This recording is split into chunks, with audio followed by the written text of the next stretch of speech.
What's up, everybody? Welcome to Ask for Candy, where we talk about healing, self-care, love, sex, relationships, and what it takes to be amazing on the daily. Who I am is Candice Harper, lovecoach.com.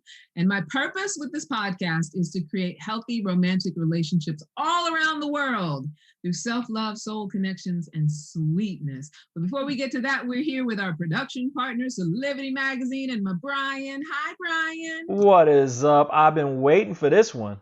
I know. I'm excited about it. Wow. What a And week. as I was thinking about it, I was like, I wonder if Brian's going to be interested in this topic because, he's my married man, Deus ex machina. Is he going to care about what dating people are doing on the holidays? But I imagine you probably have some friends, family members who are single, who have you ever tried to like match them up or do work with them around the holidays? Well, I kind of gave that up a while back, I might mysteriously put a couple people together. Okay. You know what I mean? Like they just happen to be at a holiday little celebration. Yeah. And then you let them work it out. So you're like matchmaking on the DL. That's right. That's right. Because you got to let nature take its course, Course. And as long as you're not one of those family members that's out there pressuring people, because we know we have those too. Right? Mm-hmm. The auntie, you look like a strapping man. I want you to meet my niece over here. Or asking you, well, why'd you show up alone? Oh, They do that. oh God. Mothers do that, fathers do that, aunts and uncles. Yes, they definitely do that. So, tonight we're going to dive into this topic. We're going to talk about this holidating through COVID.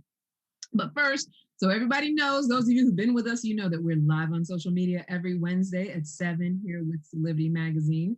And you can check us out. We're part of Celebrity TV, which has a whole host of shows and, fantastic hosts and guests. And, we're talking about growth and purpose and passion and living and all that good stuff. And you can watch us on Celebrity TV on YouTube, or you can go to celebrity.com and check us out and check out Celebrity Magazine. And then also you can subscribe to the audio broadcast of Ask for Candy on Anchor, iTunes, Spotify, iHeartRadio, and wherever you normally download your podcasts. And if you're watching the show, I know, this is social media. And we talk about sensitive topics. So for those of you who are at home and sometimes you think of things or you're wondering, like, if you want to share or you feel like you want to be in the conversation, but you don't want to tell all your business, I always recommend that you email me at askforcandypodcast@gmail.com. You can send me your comments, your questions, whatever you're thinking about. And if you want to remain anonymous, I usually will just use it as a topic or talk about it on a later show. So those are all the ways that you can get in touch. And for those of you who are new to the show and have never listened before, for almost 9 years, I have been a relationship coach and a workshop facilitator. And you can now go to mywellbeing.com to work with me one-on-one. I'm also a professional matchmaker with Luma Luxury Matchmaking Service, and they bring high-end singles together to find their perfect love.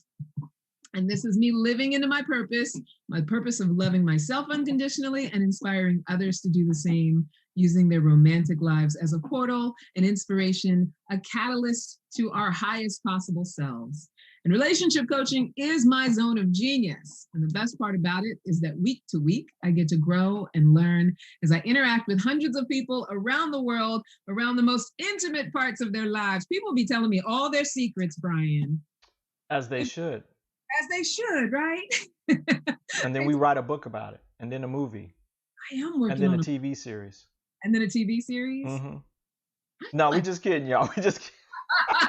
But I think that that's valid. It's just you leave people anonymous, right?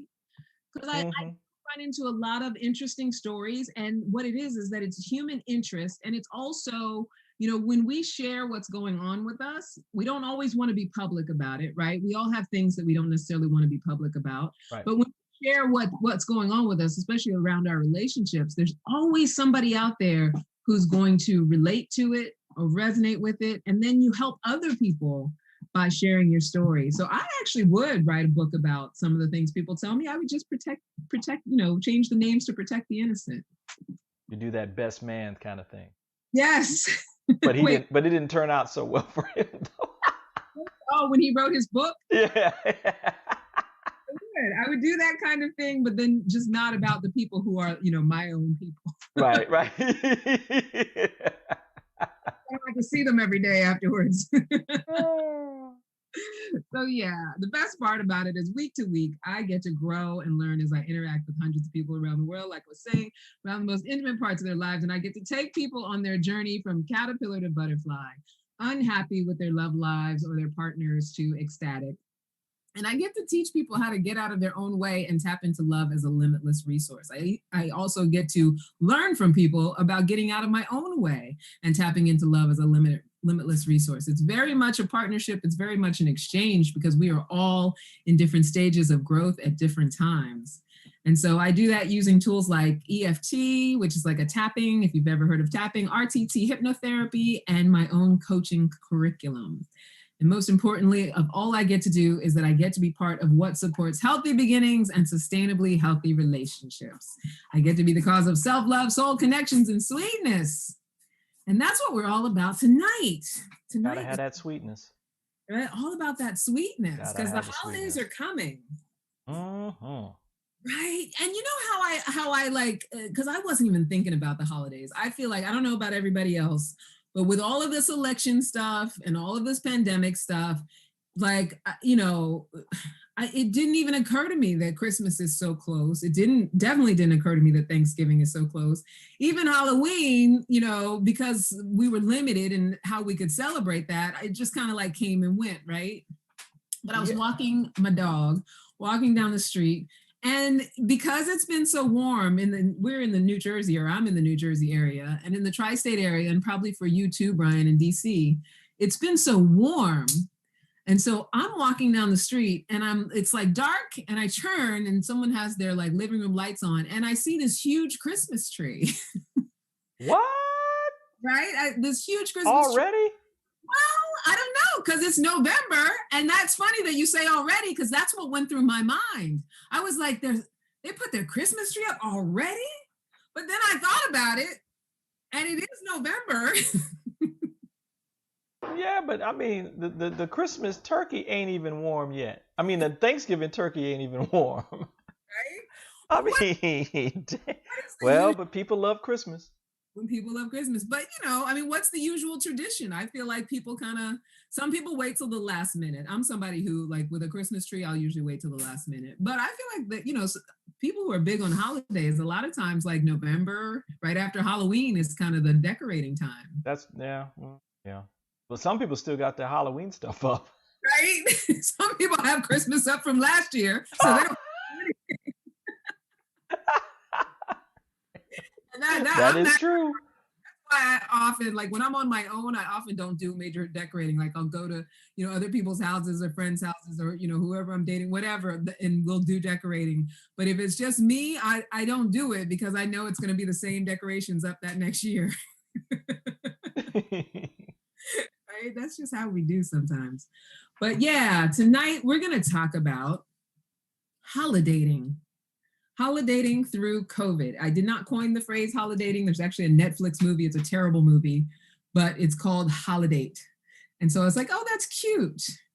Because what I'm really present to right now, especially with matchmaking and what's going on with my clients, is that a lot of people are not only concerned about the whole COVID thing, but also how to navigate dating through the holidays. A lot of people are saying, is it even worth it to be trying during the holidays? Should I even be bothering? And we're still in the midst of the pandemic and experiencing spikes in different parts of the country. And the holidays are upon us. Like we're saying, before we know it, we're only a couple of weeks from Thanksgiving, which is usually like that first kind of holiday of expectation.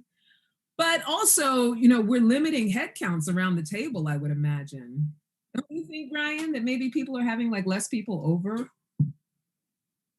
Yeah, I think so too. Yeah. I feel like it's not that. I feel like it's not that kind of like big family gatherings. I don't think they'll be as common, right? Yeah.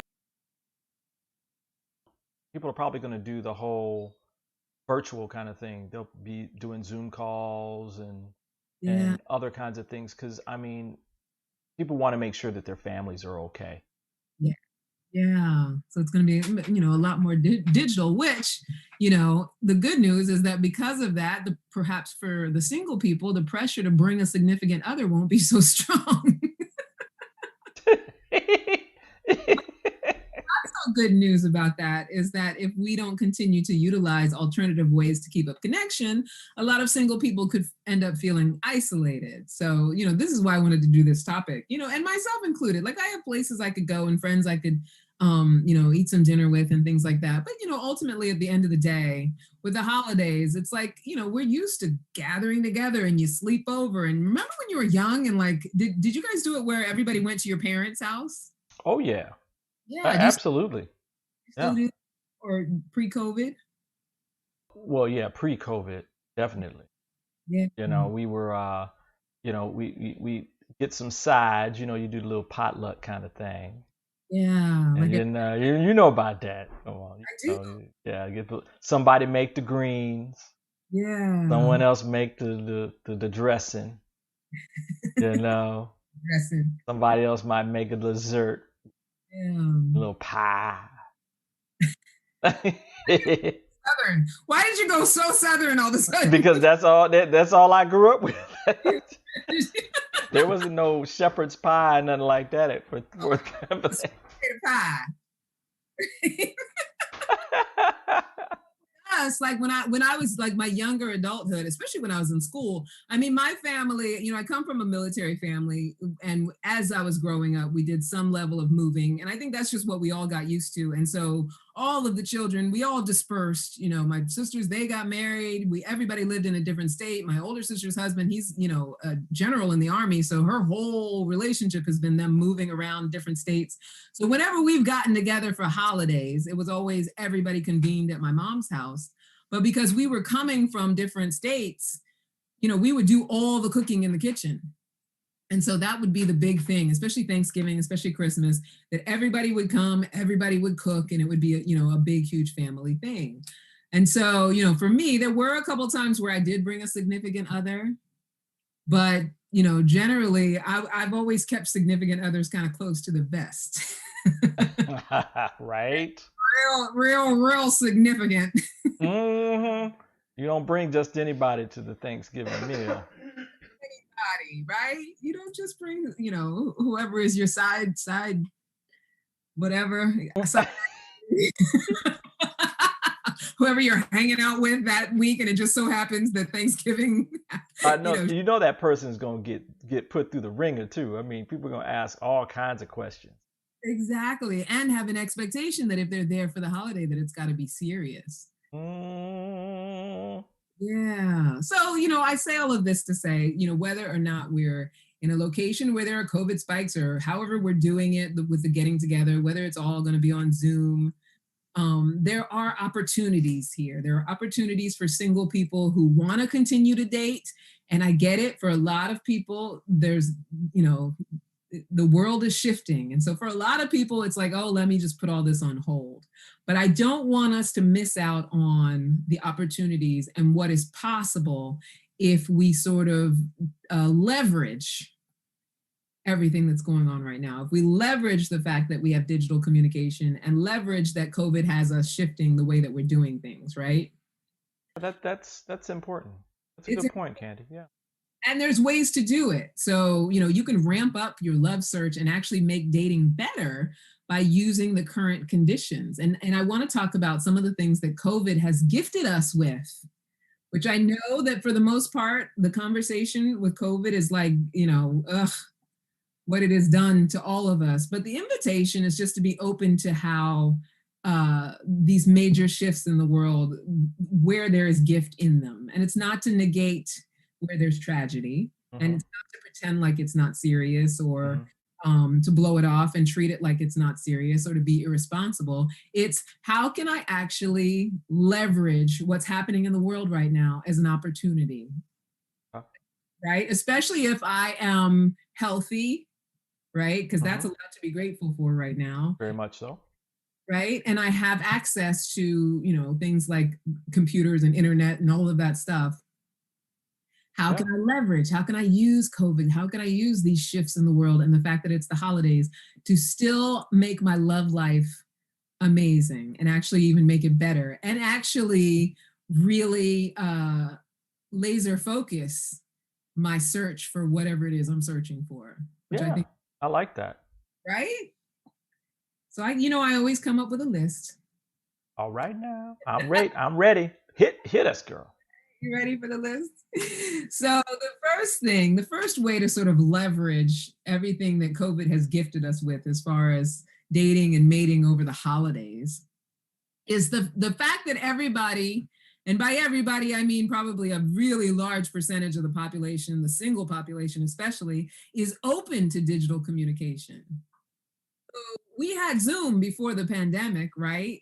But do you remember, Brian, how like Zoom was a tool that you could use, but it was sort of like a last resort. It was because we were so far away, or a schedule. Oh yeah.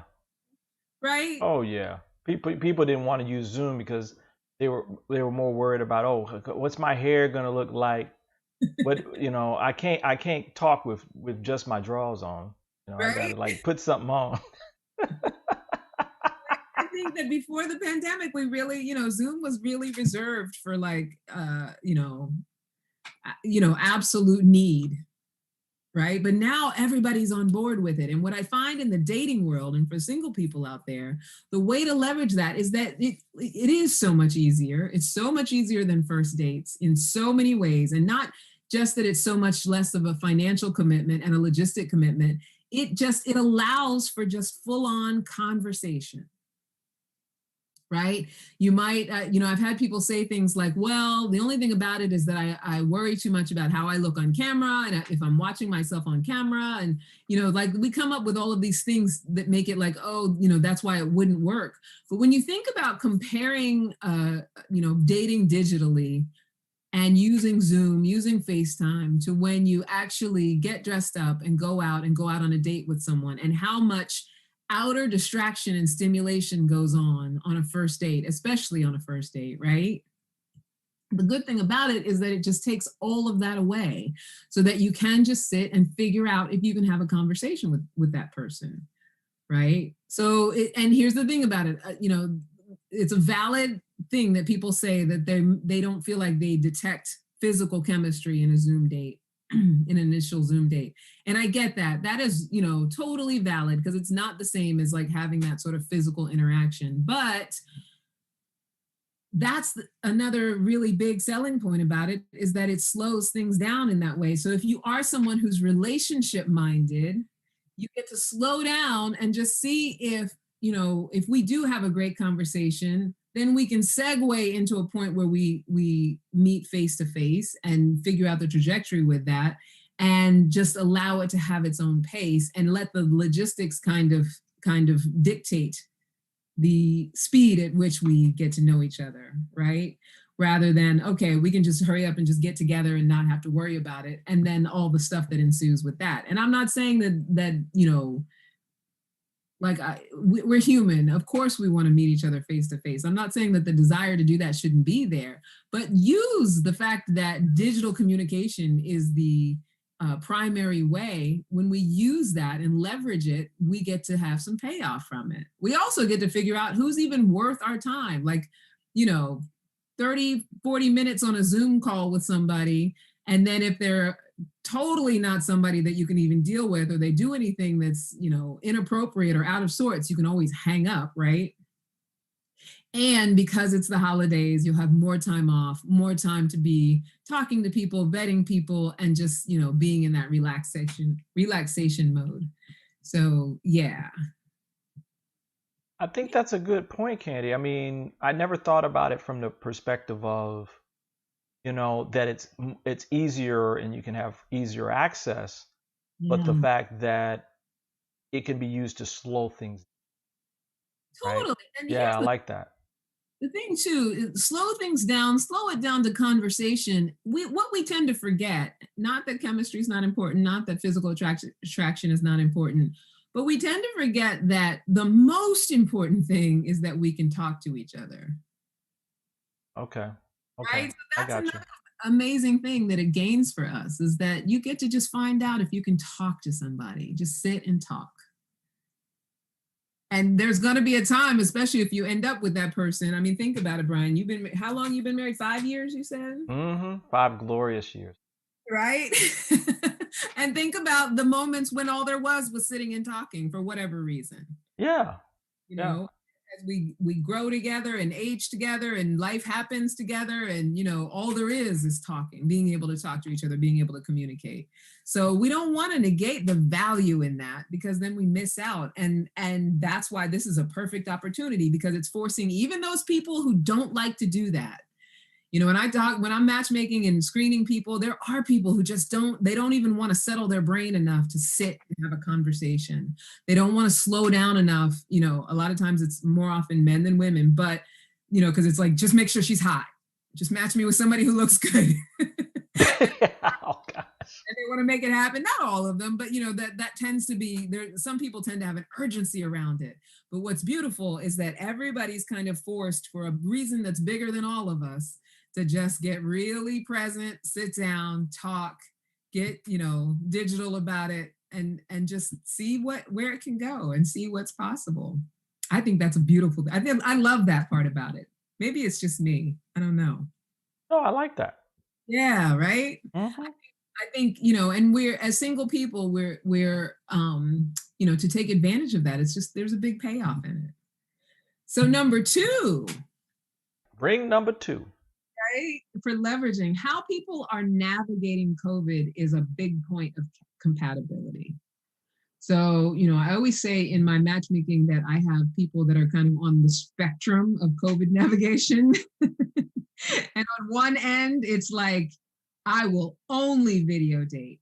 I don't want to meet anybody face to face. I'm not leaving my house.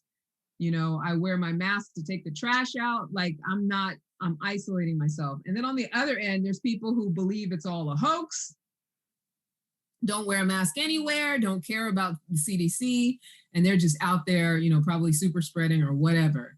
But that said, you know, everybody else falls somewhere on that big spectrum, right? And what I have found in talking to different people and matching different people together is that their compatibility and how they're navigating this really says a lot about, you know, whether they would work as a relationship together,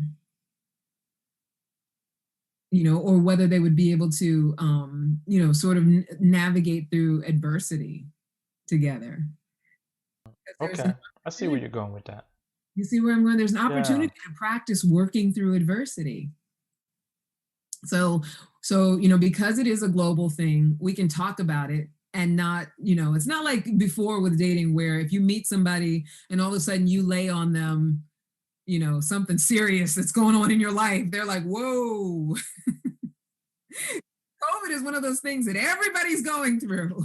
Right at the same time. Same time, and you can bring it up in conversation, you can talk about it and people can relate. You know, people have been going through similar stuff, or they've been doing similar things, or they've, you know, been managing, coping, doing whatever. Everybody's doing it their own way. But because it's something adverse that you can just bring up in conversation and everybody gets it, everybody understands, you know, it's a really great way to kind of figure out if the person that you're talking to, the person that you're meeting, is someone you can navigate through adversity with. Because how do they approach it? Where are Yeah. they spectrum, and how are you approaching it? And are they willing to compromise? Are you willing to compromise? Like, you get to just in conversation play with it and see if, you know, could I be with this person if things go bad? Because do they approach adversity in a way that works for my personality and vice versa? Are we both, you know, people who are like survivalists and we know how to plan around things and we know how to, you know, be safe and we'd agree on that? Or do we kind of disagree, but we can work out a compromise that works for both of us? You know, I have people who'll say, well, I feel comfortable with meeting in person, but I want to wear my mask and I want to, you know, socially distance. And then someone else will say, but I feel awkward in the mask, you know, so let's just meet on the Zoom, and then, you know, it'll be like a back and forth. But if they can come together on a agreement, on a collaboration, on a compromise that works for both of them, that says a lot for their compatibility. I like that. I like Yeah. that a lot. I mean, you know, are they more survivor or are they more like it's the end of the world? Right? And they're just selling everything because they want to give up. Because they're like, I'm gonna get, Hmm. and that's the thing too, though, because if you have two people who are like viewing this like, you know, we got to be on lockdown, we got to, you know, they might struggle with the ever actually getting together face to face, but they're gonna want to work through it in the same kind of way, whether it's that, you know, I'm afraid to leave my house, I'm afraid to leave my house, so we're going to keep digitally dating until we start to slowly feel more and more comfortable and see each other as a safe possibility for how we can navigate, you know, into each other's lives. So it might go very slow for those two people, but it's a point of compatibility because that's how they're handling it. And if there were any other adversity in their lives, they probably would approach it similarly as well, right? Absolutely. Yeah, so it's interesting. I mean, you know, the idea here is to just be open to playing with it all and just seeing where people are at, not needing for anybody to be where you're at or to set rules around it or whatever. Just know what's good for you. Like, you know, I think it's really important right now for us to be responsible and a stand for how we're doing this. So like, I believe in the wearing of the mask. I believe in science. So when I'm out and, doing certain things that I know I'm going to interact with people, I go to the grocery store or whatever, I wear my mask. But when I walk my dog, I maybe see one or two people, and the closest they ever are maybe 20 feet, on any given day. And so I don't usually wear my mask when I'm walking my dog. I keep it in my pocket in case something were to jump off and I need to be close to someone, right? So I think it's important for us to have sort of our framework for how we're doing it and know what feels comfortable for us and know what feels like, I'm following the guidelines or, whatever it is as far as how you're framing it. And then when you meet people, being able to just say, this is where I'm at with it. And this is how comfortable or, how far I'm willing to go before I'm uncomfortable or I feel like I'm taking too much risk. And it's interesting because I have a lot of clients that are doctors and they're very much about the managed risk of it, right? Because they're constantly exposed. Obviously they have all the PPE and stuff like that, but they're around it all the time. And so I've had a couple of them say the same thing about, I understand a managed risk. I know that just by my very profession, I'm at risk. So when I'm dating people, I let them know what my situation and what my possibility is and, that I am at risk. And then it's up to that person to decide if that's something that they are okay with. And it sounds like it's like, oh, too much. I don't want to have to do that for dating. But if you look at it as an opportunity to see if you can work things out with a person, it actually becomes a very rich conversation. If nobody's making anybody wrong about it or judging anybody, it can become a very rich conversation between someone that you're just getting to know. And because we're getting to be around the holidays, we got plenty of time to have these conversations. Right. Right. Having them over Zoom. You can be having them over Zoom and really digging into it. If you find yourself on a date, my single people, and there's not a whole lot of traction in the conversation, bring it up. Talk about like what you're watching on Netflix and how you're navigating it and what your sort of framework is, and see what that other person has to say, and talk about whether you can, see it the same way or collaborate on it, see it in a way that works for both of you.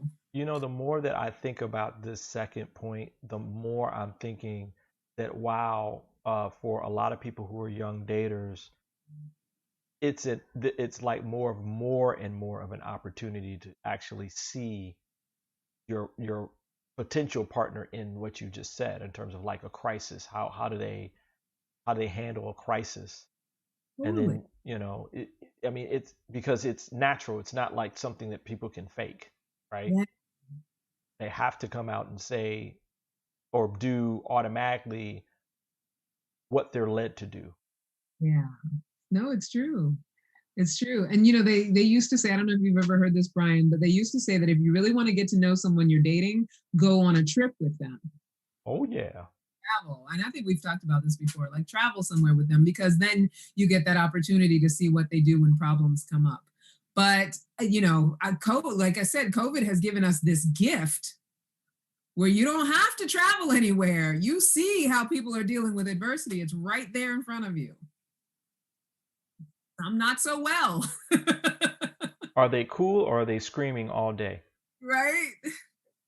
Right. But you get a chance to see and explore and find out, when you're talking to somebody. And a lot of this too is really just about taking the guesswork out of, because I think a lot of times for singles, especially as we get older, there's a lot of guesswork around dating, and people get uncomfortable with it because there's so much unknown and you feel like you're constantly unwrapping, and there's that fear that you're about to get to whatever that detail is about them that's going to be the deal breaker.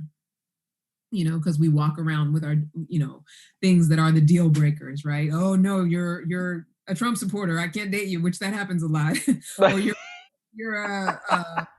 I don't know, whatever. Like, it's my deal breaker. Oh, you have kids. Your kids are, under the age of 12. Oh, I can't. No, I don't want kids. Or if they're, when it's younger people, they're like, oh, you're older and your kids are older. No, I don't want to deal with that. Like, people have all their different weird little deal breakers or their things that they feel like should be the thing that cuts it off. And I shouldn't say weird because I don't want to judge it, but sometimes they are just kind of standing in their own way. But I think that, with something like this, it's just, like I said, you just get to see who someone is around things. Right. And you don't Right. worry about like, are they hitting my deal breaker? It's like just explore, and you'll see if there's somebody who you can work with as far as a relationship. So you want to take a little break, Brian? You want to Yeah, we can do that. Yeah, I got more. I got about 4 more. Well, bring them. I'm going to bring them when we come back after we take this little break.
I always like with Javier's commercials, I always want to dance.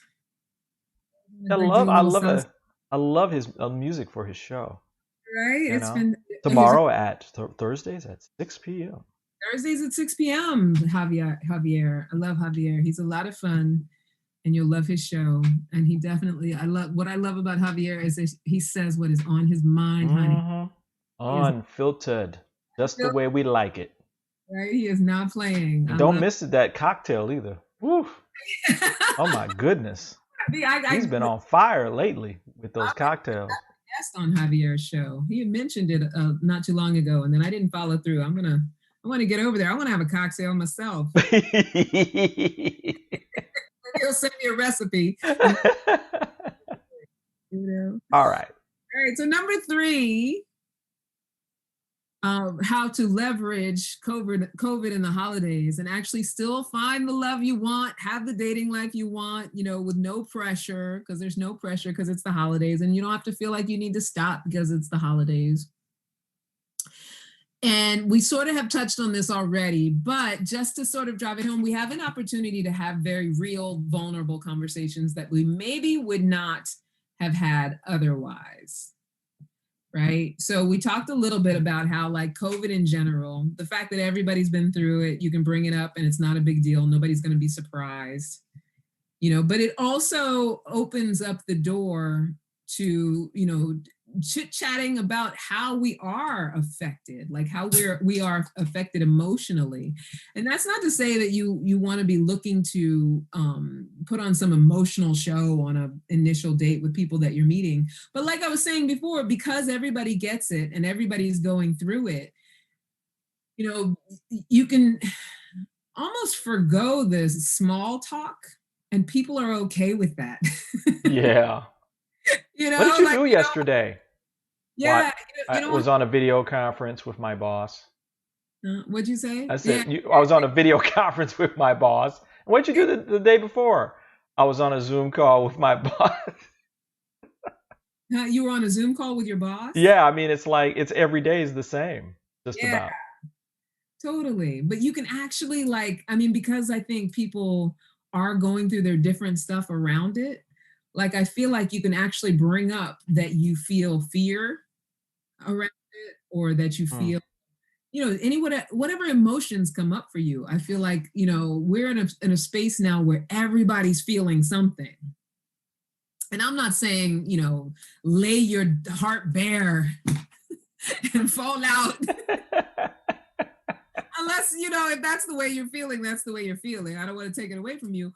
But, I'm just saying that it's something that you can really talk about, what your human experience is around it, and any kind of sadness, fear, worry, concern, all of that stuff. Dates these days it's okay to do that. There was a time, like Chris Rock calls it, your representative. I feel like before COVID and before, 2020 in general, where it's like we had to be presentational for dates. We had to be Yeah. composed, or we had to have a certain way about us. But, we just got to be honest about what's been going on in the world and how we communicate. Because of Zoom, most of us are in our pajamas. It's just not this big formal thing anymore. And Right. yes, Right. on a Zoom date, you can bring a bottle of champagne and, toast, and you can pretend like you're on a real date. And I always recommend that because it's fun. But, your dog could be barking in the background. You could get a phone call while you're on it. It's not formal like it used to be. So, the invitation is, when you're on these dates, be real about what's going on with you. And I think people will get it and bond to you based on it. I think this is another opportunity that COVID is offering us, like that we can be deep and we can be empathetic with each other. And it's so easy because we're all going through it. Like, you just want to take advantage of this by just being willing to be real in the face of it all. Like, you can just be real about what's going on. And you don't, like I said, you don't have to be your representative. No one is buying our representatives anymore. I feel like because the world is shifting and has shifted in the way that it has, I don't think anyone buys it. When we show up as our representative, like, The pomp and circumstance of, yes, you're going to come out there and with your tuxedo on, and you're going for a casual date. That whole presentation thing, right? Yeah, the emotional tuxedo. Yes, yeah, exactly. Yeah. And I deal with people who try to keep up the facade, and you can see right, and not just me. I think any of us as human beings, you can see right through it when someone's just trying to hold it together, as opposed to just saying what is so. And sometimes saying what is so can be hard, because you say what is so, and then all of a sudden the floodgates open. But I feel like we're in an era where it's okay to just be real. Yeah. Is real about what is so, even if it's somebody that you have just met. And I guarantee, the more honest we are, the more upfront we are about what's going on, the more we bond to each other. And I talk to people, I say this because, I always talk about with matchmaking, it's like I go on 50 first dates every week, because I'm basically first dating people on behalf of other people, right? So a lot of that is, asking questions, having conversation, engaging them, seeing what their personality is like, all of that. And the one thing I notice is that, my intention is always to bring my authenticity. So even if things aren't going so well and the dog is barking in the background or whatever, I say what it is, I'm plain about it. And I feel like I make a friend every time. And by make a friend, I just mean in that moment in time, in that present moment in time, whether or not I'm going to put that person on a date, we bond as human beings and get each other and understand each other and have a great experience of talking to each other. I think in I would say I've probably screened somewhere between like 250 to 275 people since I first started just matchmaking. And that's not including clients before that, in the years before that. But I think in that entire time, there's only ever been 3 conversations where there wasn't an actual bond of humanity. And in those 3 conversations, they're just, like whatever was going on with me, whatever was going on with that person, there was just no jiving. We didn't gel. And it just, it wasn't going to work. They didn't like my questions or whatever. But that's pretty good odds when you consider, I'm interviewing like 260 people. And I don't think it's about me. I think it's just about just sitting down and being truthful about where I'm at and allowing them to be truthful about where they're at. Right. And Right. do that in dating, right? Right. Yeah. Whereas it used to be that you had to be on your best behavior, you had to be poised, you had to pretend that you were being something, rather than just, this is who I am and this is where I'm at with all of this right now. Love me or leave me. I have a question at the end for you, but I'm gonna wait till you get through the next 3. I think you'll like the question too. You want to save it till the very end? To the very end. Okay. So, number 4 way to leverage COVID during the holidays, if you are single and dating, it's a built-in excuse for anything that any family or friends try to pressure you about. An excuse. And I'm not saying, be manipulative or try to be affected by it in ways that you're not affected by it. Like, You know, a lot of people I feel like are using, like doing, I call it the COVID excuse, where for some people that's a real thing, and you know, things have been happening based on it. But there are people who kind of like use it as like, you know, their reason for like not so considerate behavior or whatever. We're human. We do stuff like that. But like, let's say for instance, someone in your family member has issues or a commentary over your Thanksgiving Zoom call for why you're the only one in frame. Like, why are you sitting there by yourself? And you know, sometimes your mother can do that, and some, you know, different people in your life can do that. But you know, or your drunk uncle, whatever. But you know, they're showing a little bit of an insensitivity to what's going on in the world by having a focus that's where you need to be, where you should be, a little level of judgment, a little level of criticism. And so, you know, my suggestion is to say no one should be pressuring anybody about their life choices at a time when everyone is trying to survive.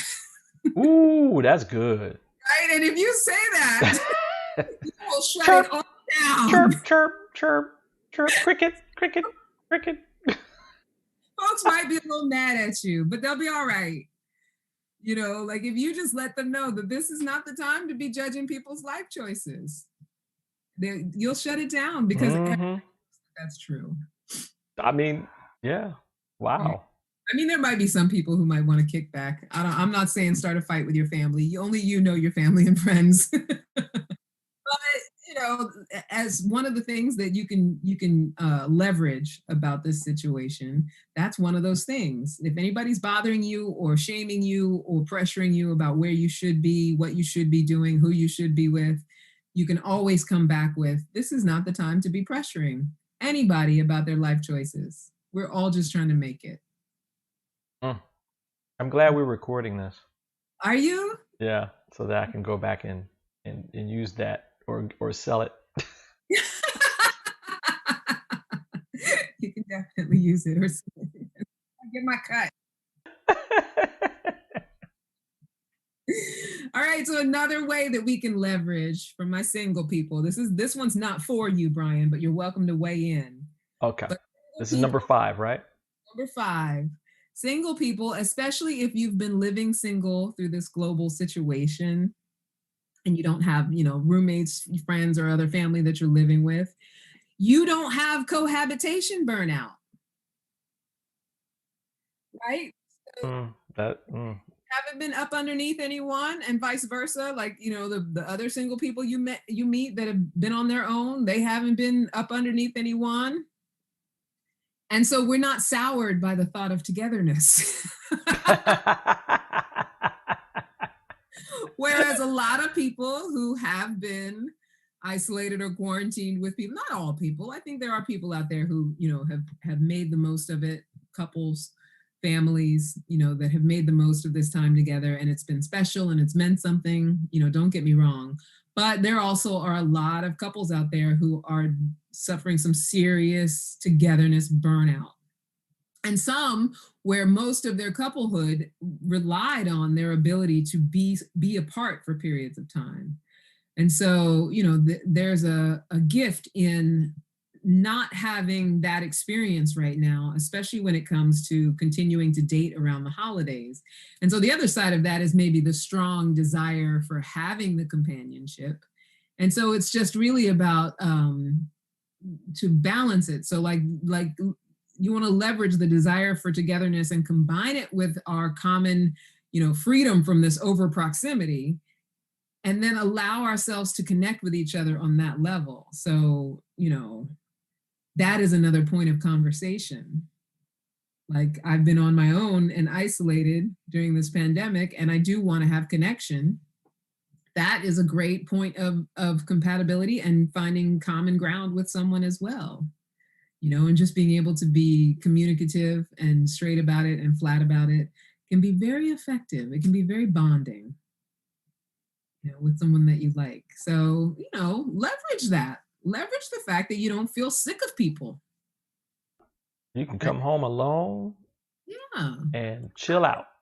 You're home alone, chilling out. Like, I really, for myself, as much as I'm one of those people that I love being by myself, even long before the pandemic.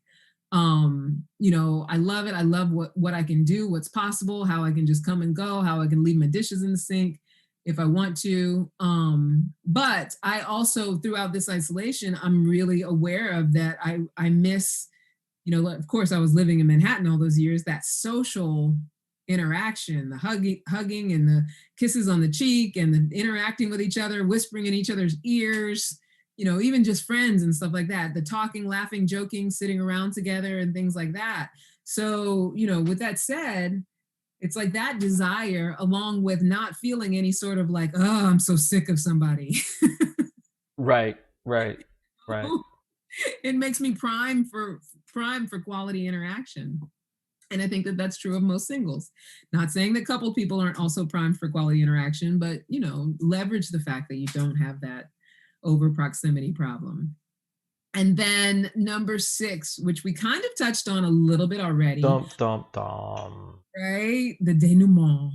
But let's like jump into it in a deeper way. We talked about the slowing of the pace, that there's no need to rush.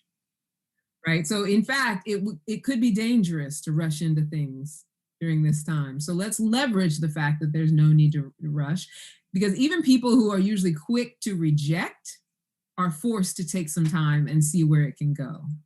Right? Because we are in that state of like, we want the connection. We want to, and what I'm noticing even with my matchmaking clients is that people are more willing to take a moment and see, rather than, oh, you don't look the way I want, by, or, whatever it is. They're not so quick, because we're getting on the holidays. People want connection, people want interaction. So people are starting to loosen their requirements.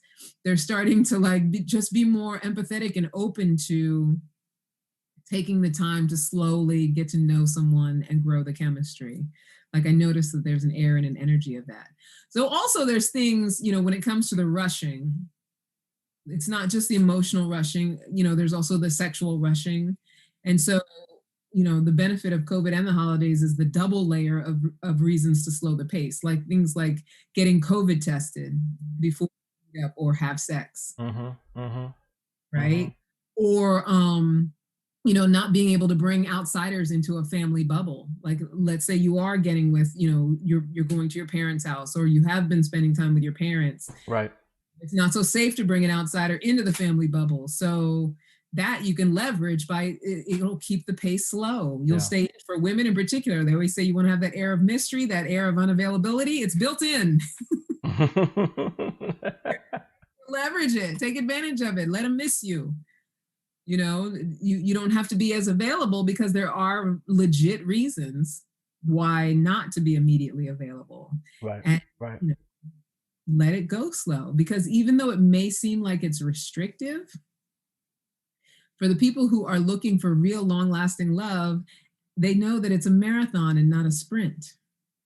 So wherever you live right now, that there's new spikes and stuff like that, the restrictions and the regulations that are going on in your town, use those, leverage them, because now you can't be so quick to jump out and go somewhere with somebody. And yeah, that might feel like in the immediate, oh, it sucks.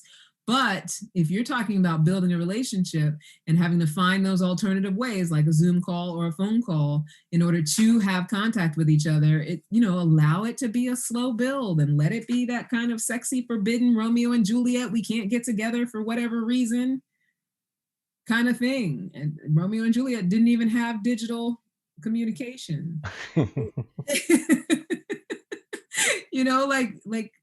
Yeah. Leverage that, take advantage of it. And I'm sure there are more. And for those of you who are watching later, and those of you who are watching now, we still have a few minutes. If you think of more, feel free to comment on some other ways that you can leverage COVID and dating during the holidays. And, I always come back and read comments and things like that. So the ultimate wrap up. Actually, Brian, what is it that you wanted to ask me before I wrap up the 6? Do you think that through this whole pandemic, that this is going to ultimately change the way that we date? I do. And I can't say that I can predict exactly how it's going to look once we are free to see each other again. Mm-hmm. But I was reading an article that said that as we transist back into or into what is going to be our future lives, there's not going to be a delineation where all of a sudden the pandemic is over and we can go back to doing whatever we want. Sorry about that. Where we can just go back to doing whatever we want. It's not like, oh, it's going to cut off. Pandemic's over. Everybody go back to having fun. It's going to be a taper, right? Right. We're going to taper back. We're going to taper into a new social life and how that works. And, like just the fact that Zoom is so prevalent now, I feel like it's going to continue to have a major role in how we get to know each other, for one thing. And because I think that people are learning that it is a really good vetting step.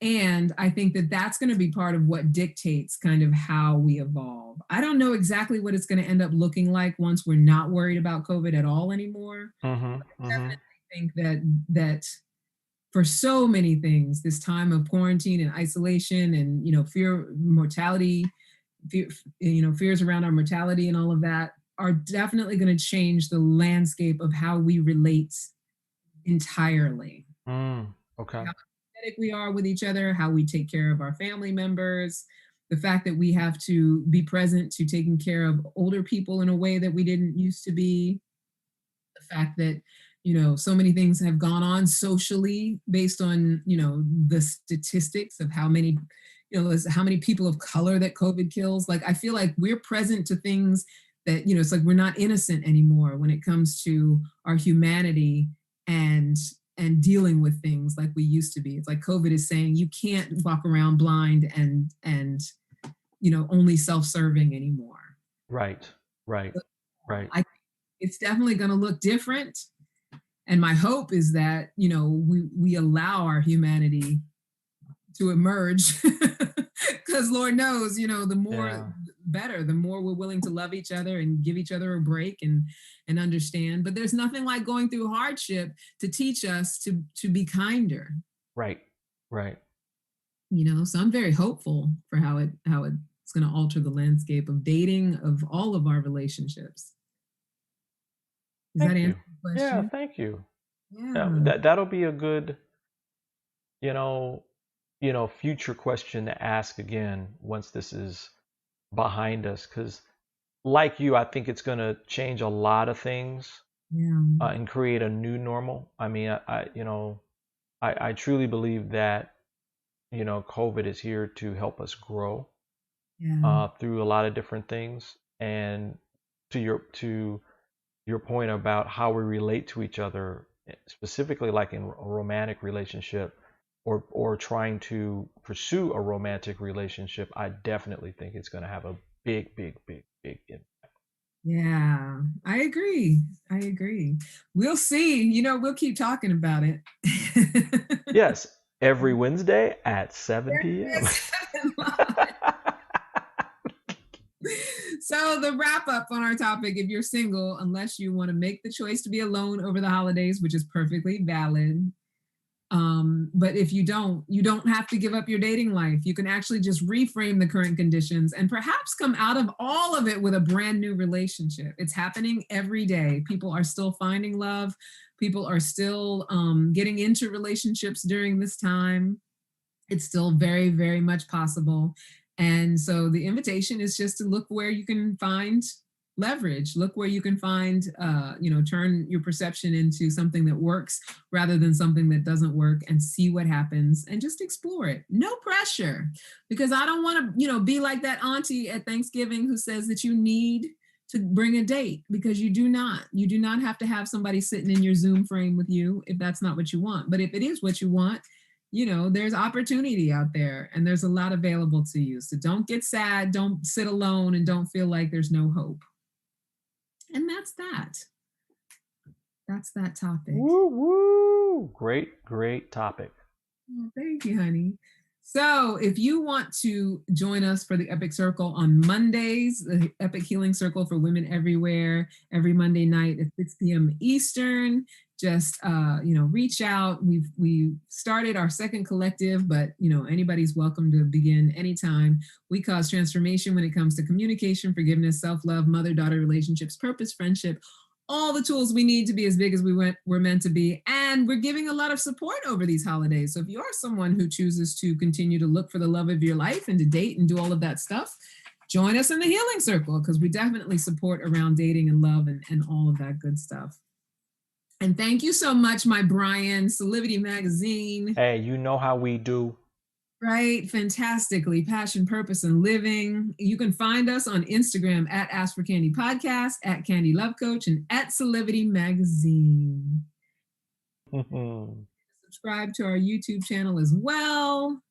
And that's it. And also email again is askforcandypodcast@gmail.com. Until next time, never forget that you are a love machine. If you ever start to feel like you aren't getting the love you need, just make more and ask for candy, my love. Mwah, mwah, mwah.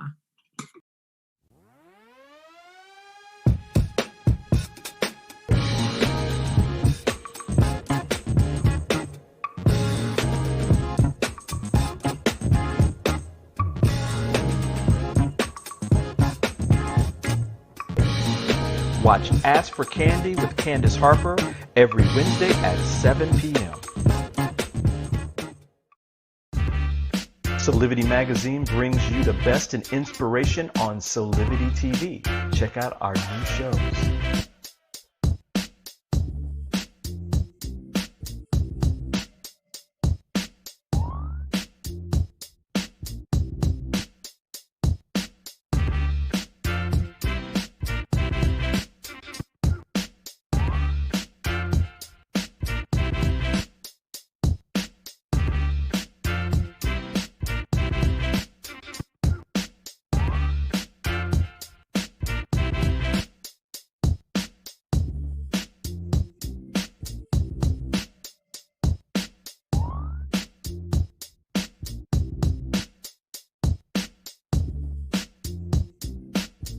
Mark your calendars for Solidity Magazine shows by going to solidity.com now.